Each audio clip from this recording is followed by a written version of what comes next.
बोलिए कार्तिक के ठाकुर की जय, तुलसी मैया की जय। कार्तिक महात्म 31वां अध्याय। कथा शुरू करने से पहले गणेश जी महाराज जी का ध्यान करेंगे। बोलिए गणेश जी महाराज जी की जय। हाथ में फूल चावल ले लेंगे और कहानी सुनते समय कहानी का हुंकारा जरूर भरना है, जिससे कि कथा के संपूर्ण फल की प्राप्ति हो सके। बोलिए गणेश जी महाराज जी की जय। एक बार एक बुढ़िया थी। वह मिट्टी के गणेश जी की पूजा किया करती थी। रोज बनाती थी, रोज गल जाते थे। एक दिन बुढ़िया ने देखा कि एक सेठ का मकान बन रहा है। वह मेस्त्री के पास गई और बोली कि भैया मेरा पत्थर का गणेश गढ़ दो। वह बोला कि जब तक हम तेरा पत्थर का गणेश गढ़ेंगे जब तक पूरी दीवार नहीं चिल्लेंगे। बुढ़िया बोली कि राम करे तुम्हारी दीवार ही टेढ़ी हो जाए। ऐसे कह के बुढ़िया चली गई। शाम को सेठ आया तो उसने पूछा कि आज कुछ भी काम नहीं किया।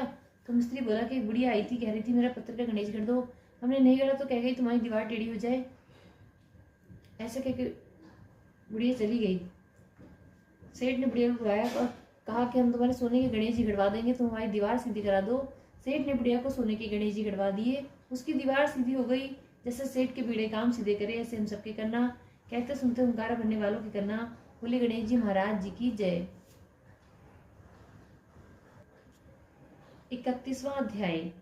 पूर्व काल की बात है। अवंतीपुरी में धनेश्वर नामक एक ब्राह्मण रहता था। वह ब्राह्मण उचित कर्म से भ्रष्ट, पाप परायण और खोटी बुद्धि वाला था।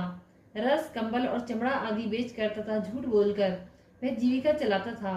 उसका मन चोरी, वैश्यगमन, मदिरा पान और जुए आदि में सदा आसक्त रहता था।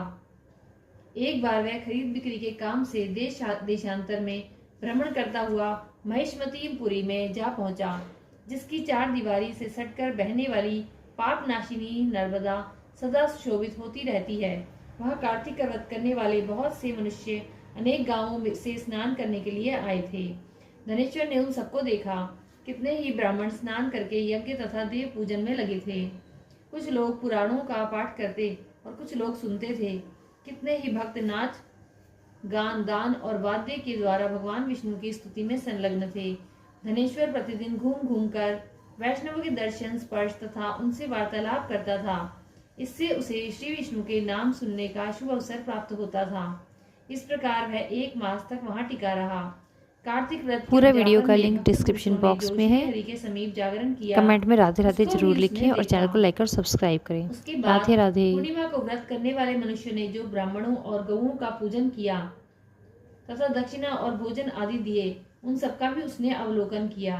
तत्पश्चात सूर्यास्त के समय श्री शंकर जी की प्रसन्नता के लिए जो दीपोत्सव